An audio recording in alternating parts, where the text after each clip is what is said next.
You know, there are American heroes who don't like this idea. Neil Armstrong, Gene Cernan have both testified against commercial spaceflight and the way that you're developing it, and I wonder what you think of that. I was very sad to see that because those guys are, those guys are heroes of mine, so it's really tough. You know, I wish they would come and visit and see the hardware that we're doing here. And I think that would change their mind. They inspired you to do this, didn't they? Yes. And to see them casting stones in your direction. It's difficult. Did you expect them to cheer you on? Certainly hoping they would. What are you trying to prove to them? What I'm trying to do is to make a significant difference in spaceflight and help make spaceflight accessible to almost anyone. One of the most difficult choices I've ever faced in life was in 2008. I think I had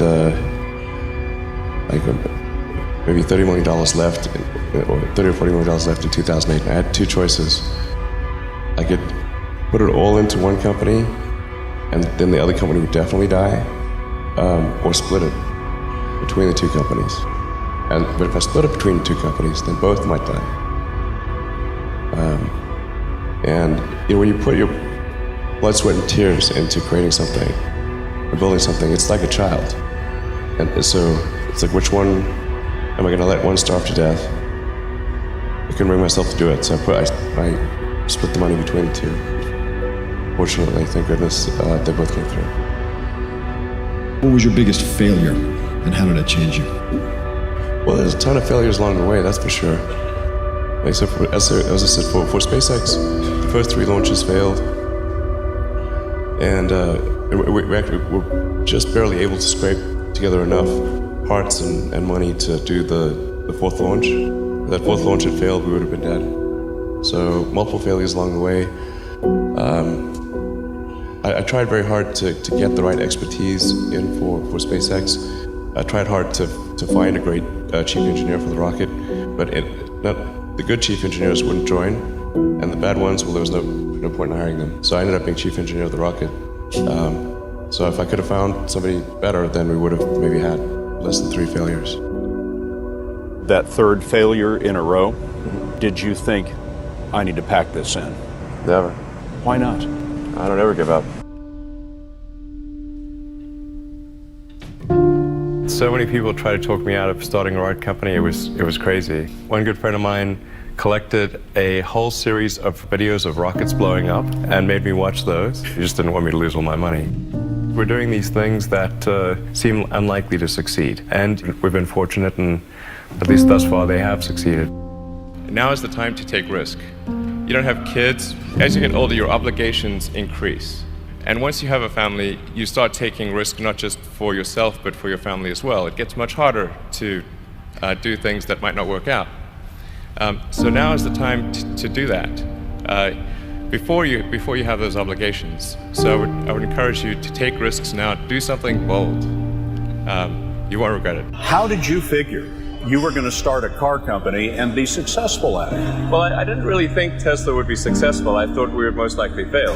But I thought that we at least could address the false perception that people had that an electric car had to be ugly and slow and boring like a golf cart. But you say you didn't expect the company to be successful, then why try? If something's important enough, you should try, even if the probable outcome is failure. Or how do you think about making a decision when everyone tells you this is a crazy idea? Or where do you get the internal strength to do that? Well, first of all, I'd say I actually think I feel fear quite strongly. So it's not as though I just have the absence of fear. I feel it quite strongly.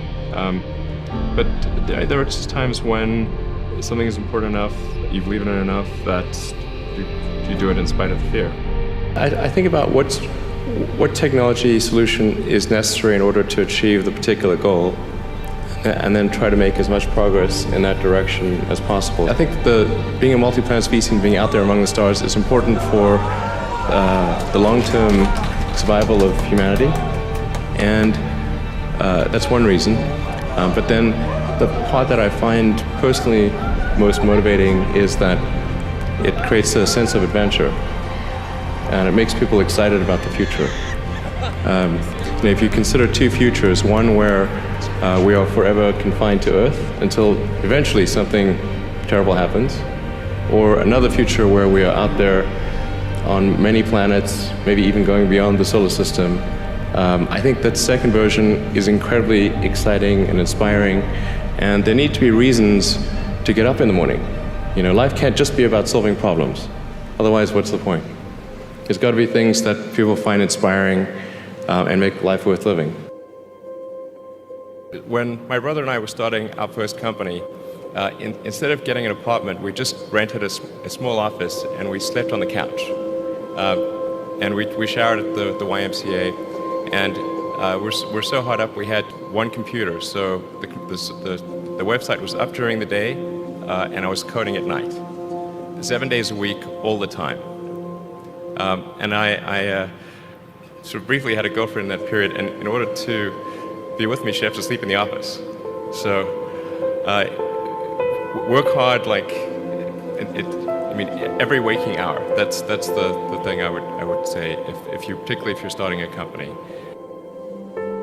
Whatever area that you get into, given that even if you're the best, there's always a chance of failure. So I think it's important that you really like whatever you're doing. If you don't like it, life is too short. If you like what you're doing, you think about it even when you're not working. I mean, it's something that your mind is drawn to. And if you don't like it, you just really can't make it work, I think.